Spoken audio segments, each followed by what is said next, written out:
The last big dance of the year is over. Tonight is the most wonderful spring night you ever knew, Sally. The air is so soft, and Hank is such a nice guy. Let's go to Mountain Park for a while and look at the moon. We can turn off at Hatfield. Let's decide when we get to Hatfield. All right? Okay. You could have impulsively answered yes or no. Why didn't you, Sally? Was it because you have learned to recognize when your own emotions want to take over? It wasn't too long ago when you started to think about your emotions objectively. There was that day in class. Hank was there, too. May I have your attention, please? You are wondering what today's lesson will be about.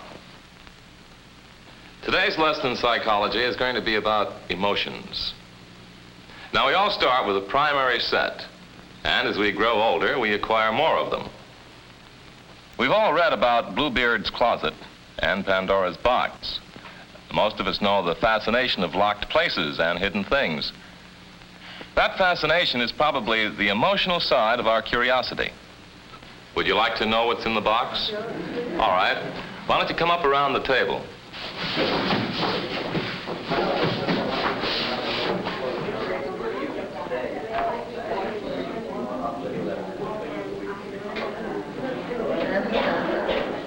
Where did you go? Went to the train station.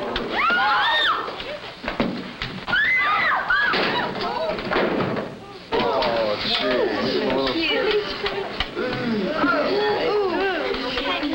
You've just experienced emotion. Unreasoning, illogical emotion.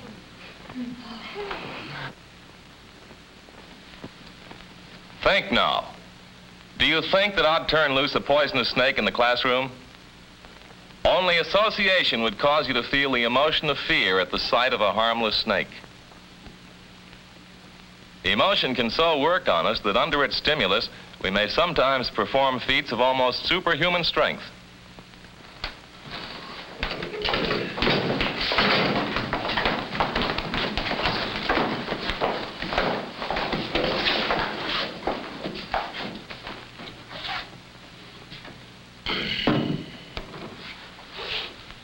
Now, would you like to come up around the table and see what's in the second box?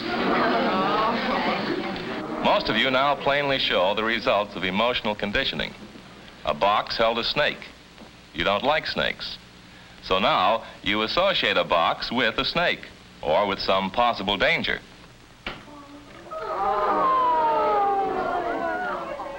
Many experiences condition us emotionally. A bitten child may fear a dog, or a howling dog may make us feel lonely. A train whistle at night, the ticking of an old clock, a word may bring an emotional response. Those puppies reminded you of your own Cappy. Cappy rarely changes his feelings toward you. He's friendly and loyal, and you feel the same way toward him. You wouldn't tolerate anyone hurting a single hair of his shaggy coat. Yet how quickly your emotions changed while walking with Cappy that afternoon.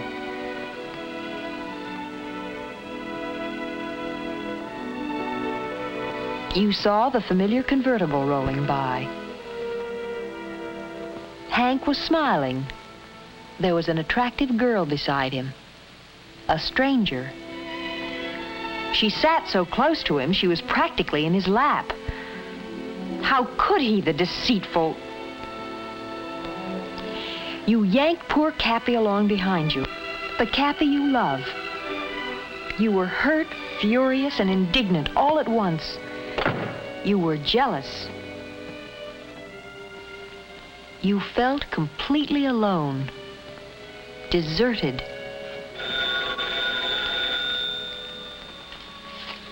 Any other time, you would have been the first at the phone, just in case it was Hank. But now jealousy had swept away your common sense.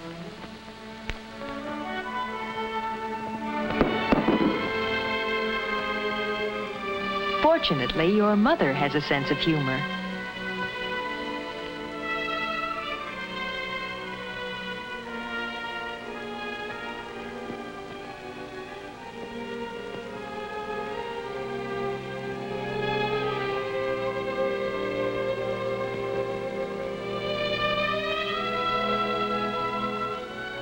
And you hoped Hank never found out what a fool your emotions had made of you.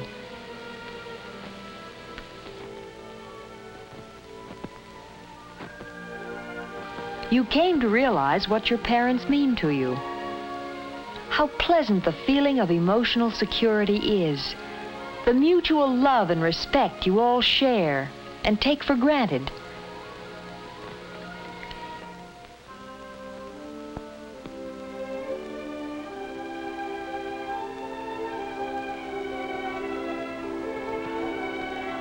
Loving others and being loved is a good feeling, a feeling everyone wants to share.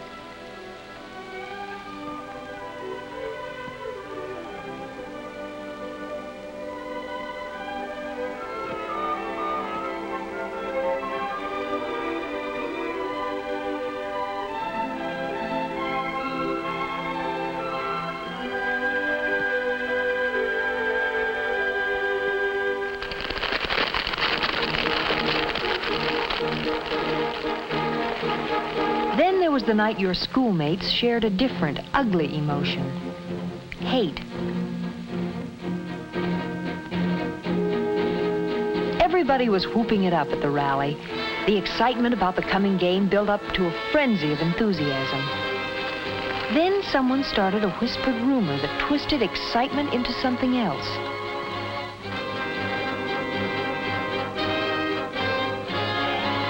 What made them pick that particular teacher's house?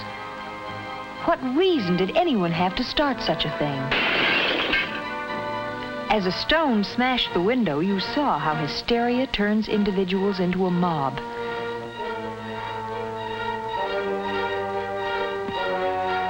You were amazed to see sudden impulses rob normally decent people of their values.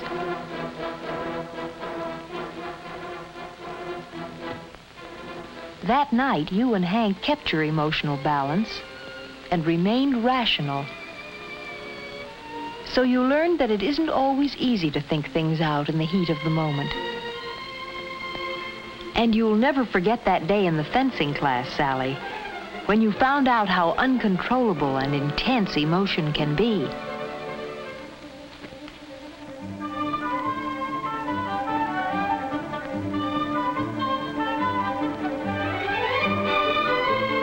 Your opponent's dogged parrying seemed perfect, tireless.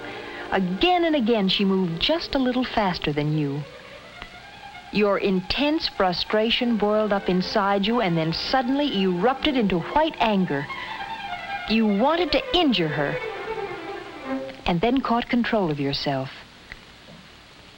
It left you sick to your stomach, and even now you wince when you think of it. No, you never want to feel that way again, Sally. It wasn't easy learning to stop and think things out when strong emotion possesses you. But that's the real test of whether you are learning to handle your emotions. Let's just go on home, shall we, Hank? You're the boss. You're sure you won't mind? Of course I mind.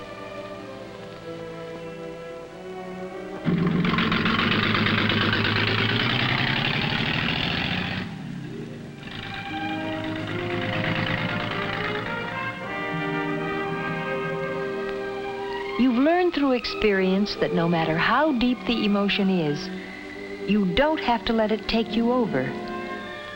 You have come to realize that by bringing calm reasoning to emotional questions, your decisions will be what you really want them to be.